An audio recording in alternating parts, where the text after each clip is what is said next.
ത്രിയേക ദൈവത്തിന്റെ അതിപരിശുദ്ധ നാമം വാഴ്ത്തപ്പെടുമാറാകട്ടെ. കർത്താവിൽ പ്രിയ വിശ്വാസികളുടെ സമൂഹമേ, നിങ്ങൾക്ക് അവർക്കും വീണ്ടും വരുമെന്ന് അലിച്ചതനായ കർത്താവായ യേശു ക്രിസ്തുവിന്റെ നാമത്തിൽ പ്രഭാതവചനത്തിലേക്ക് സ്വാഗതം ചെയ്യുന്നു. ദൈവകൃപയാൽ 100-ാമത്തെ എപ്പിസോഡ് ആണ് ഇന്ന് ഞാൻ റെക്കോർഡ് ചെയ്യുന്നത്. വലിയ നോയമ്പിന്റെ ഈ 33-ാമത്തെ ദിവസം ദൈവം നമ്മളെല്ലാവരെയും അനുഗ്രഹിക്കട്ടെ എന്ന് ഈ അവസരത്തിൽ പ്രാർത്ഥിക്കുന്നു. ഇന്ന് വിഷയമായി കൊണ്ടുവന്നിരിക്കുന്നത് ആത്മശരീര മനസ്സുകളുടെ ഇഴുകിച്ചേരൽ ആണ്. Coherence of the body, mind and spirit. ദൈവത്തോടുള്ള മനുഷ്യരുടെ പ്രതിബദ്ധത അതിന്റെ മൂർത്തിഭാവത്തിൽ എത്തുന്നത് ആത്മശരീര മനസ്സുകളുടെ ഇഴുകിച്ചേരലോടുകൂടി ആണ്. ആത്മശരീര മനസ്സുകളുടെ ഐക്യത്തിലൂടെ ദൈവത്തെ ആരാധിക്കുമ്പോൾ മാത്രമേ നമുക്ക് ദൈവത്തെ സ്നേഹിക്കുവാൻ സാധിക്കൂ എന്ന് സുവിശേഷകൻ നമ്മെ ബോധിപ്പിക്കുന്നു.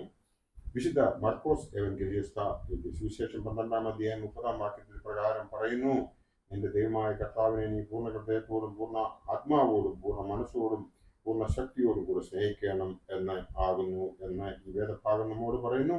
നമ്മുടെ ബോധങ്ങളും വിചാരങ്ങളും ഹൃദയങ്ങളും പരിപൂർണമായി ദൈവസന്നിധിയിൽ ഇഴുകി ചേരുമ്പോഴാണ് വിശുദ്ധ കുർബാന ജീവൻ പ്രദാനം ചെയ്യുന്ന ഒന്നായി മാറുന്നത് എന്ന് നമുക്കേവർക്കും അറിയാം. ആത്മാവിനെ ഉപേക്ഷിച്ച് ശരീരത്തിനെ ഉപേക്ഷിച്ച് മനസ്സിനോ നിലനിൽക്കുവാൻ സാധിക്കയില്ല.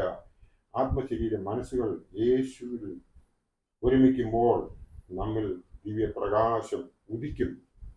പരിശുദ്ധനായ പൗലോസ് റോമർക്ക് എഴുതിയ ലേഖനം 12-ാം അധ്യായം 1-2 വാക്യത്തിൽ പ്രകാരം പറയുന്നു, നിങ്ങൾ ബുദ്ധിയുള്ള ആരാധനയായി നിങ്ങളുടെ ശരീരങ്ങളെ ജീവനും വിശുദ്ധിയും ദൈവത്തിന് പ്രസാദമുള്ള യാഗമായി സമർപ്പിക്കുകയും ഈ ലോകത്തിന് അനുരൂപമാകാതെ നന്മയും പ്രസാദവും പൂർണ്ണതയുമുള്ള ദൈവഹിതം ഇന്നതെന്ന് തിരിച്ചറിയേണ്ടതിന് മനസ്സ് പുതുക്കി രൂപാന്തരപ്പെടുകയും എന്നാണ് ഈ വേദഭാഗം നമ്മോട് ഉദ്ബോധിപ്പിക്കുന്നത്. ആത്മശരീര മനസ്സുകളുടെ ഇഴുകിച്ചേരലുകൾക്ക് പ്രധാനമായും 2 തലങ്ങളുണ്ട്. ഒന്ന്, ബുദ്ധിപരമായ ആരാധന, ട്രൂ വർഷിപ്പ്. ബുദ്ധിയുള്ള ആരാധന എന്നാൽ ആത്മശരീര മനസ്സുകളുടെ ദൈവം മുമ്പാകെ സമർപ്പിക്കുക എന്നതാണ്. പരിശുദ്ധനായ പൗലോസ് കൊരിന്ത്യർക്ക് എഴുതിയ 1-ാം ലേഖനം 1:27 ഇപ്രകാരം പറയുന്നു, ജാതികളെ ലജ്ജിപ്പിക്കാൻ ദൈവം ലോകത്തിൽ പോഷത്വമായത് തിരഞ്ഞെടുത്തു, ബലമുള്ളതിനെ ലജ്ജിപ്പിക്കാൻ ദൈവം ലോകത്തിൽ ബലഹീനമായത് തിരഞ്ഞെടുത്തു എന്നാണ് ഇവിടെ ഉദ്ബോധിപ്പിക്കുന്നത്. ഒരു ചെറിയ സ്റ്റോറി ഈ അവസരത്തിൽ ഞാൻ നിങ്ങളോട് പറയാൻ ആഗ്രഹിക്കുന്നു. യൂറോപ്പിലും മറ്റ് മഞ്ഞ് പ്രദേശങ്ങളിലും കാണപ്പെടുന്ന ഒരു ചെറിയ ജീവിയാണ് എർമിൻ എന്ന് പറയുന്നത്. ചെറിയ കണ്ണുകളും തൂവെള്ള നിറവുമുള്ള ഈ ചെറിയ ജീവി എല്ലാവരെയും ഒരുപോലെ ആകർഷിക്കുന്ന ജീവിയാണ്. എർമിന്റെ ഏറ്റവും വലിയ പ്രത്യേകത അത് എപ്പോഴും തന്റെ ശരീരത്തിലെ തൂവെള്ള നിറം കാത്തു സൂക്ഷിക്കും എന്നുള്ളതാണ്. വൃത്തിയുള്ള പ്രതലത്തിൽ മാത്രമേ അതിന്റെ ആവാസ സ്ഥലം അത് നിർമ്മിക്കുകയുള്ളൂ.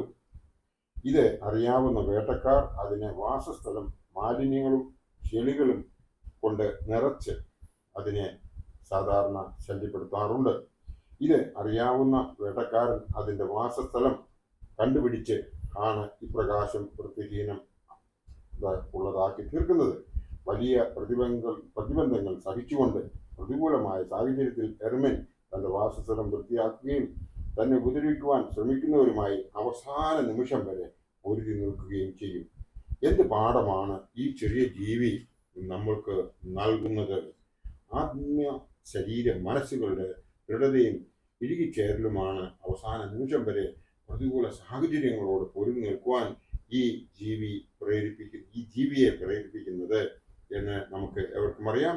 അതുപോലെ എന്തെല്ലാം പ്രതികൂല സാഹചര്യങ്ങൾ വിശ്വാസികളായ നമ്മുടെ മുമ്പിൽ ഉണ്ടെങ്കിലും അതിനെ അതിജീവിച്ച് ലക്ഷ്യപ്രാപ്തിയിൽ എത്തുമ്പോൾ ആണ് ആത്മശരീര മനസ്സുകൾ ഒരുമിക്കുന്നത്. 2-ാമത്തെ പോയിന്റ് എന്ന് പറയുന്നത് സമഗ്ര സമർപ്പണം, എൻ്റയർ സബ്മിഷൻ.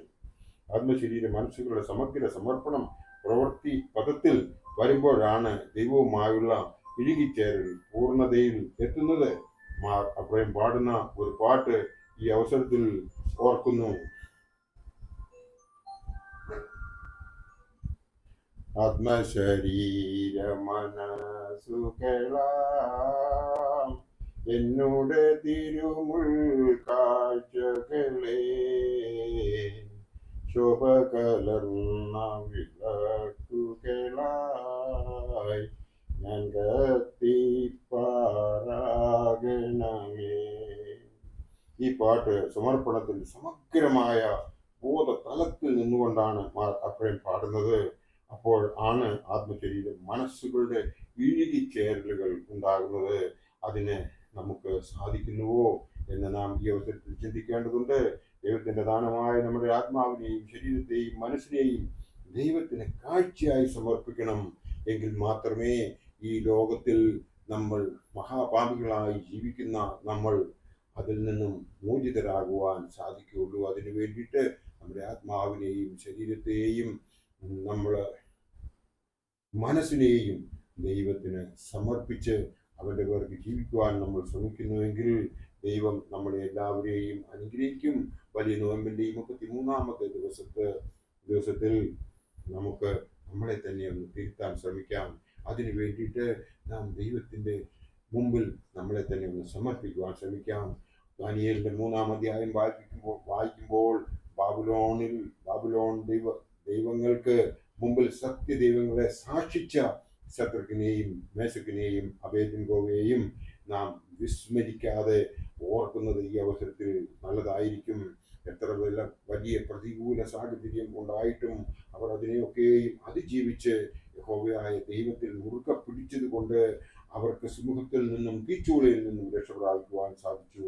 അത് നാം മറന്നു പോകാതെ ഇരുന്നാൽ ദൈവം നമ്മളെ അനുഗ്രഹിക്കും എന്നുള്ളതിൽ യാതൊരു സംശയവുമില്ല. ആത്മശരീര മനസ്സുകളുടെ ഇഴുകിച്ചേരലുകളിലൂടെ മാത്രമേ നമുക്ക് നമ്മുടെ രക്ഷകനെ പ്രാപിക്കാനാകുള്ളൂ എന്നത് നാം മനസ്സിലാക്കി അതിന് പ്രകാരം ബാക്കിയുള്ള ജീവിതം ജീവിക്കണമേ എന്ന് ആഹ്വാനം ചെയ്തുകൊണ്ട് നിങ്ങളെ എല്ലാവരെയും ദൈവം അനുഗ്രഹിക്കട്ടെ എന്ന് പ്രാർത്ഥിച്ചുകൊണ്ട് എൻ്റെ ഈ വാക്കുകൾ ഇവിടെ ഉപസംഹരിക്കട്ടെ. ദൈവം അനുഗ്രഹിച്ച് 100-ാമത്തെ എപ്പിസോഡ് ഇന്ന് ഇവിടെ സമർപ്പിക്കുവാൻ ഇടയാക്കിയ ദൈവത്തെ ഹൃദയംഗമായി സ്തുതിച്ചുകൊണ്ട് ഞാൻ വിരമിക്കുന്നു. ദൈവം നമ്മളെല്ലാവരെയും അനുഗ്രഹിക്കട്ടെ. പിതാവിൻ്റെയും പുത്രൻ്റെയും പരിശുദ്ധാത്മാവിൻ്റെയും നാമത്തിൽ തന്നെ. ആമേൻ.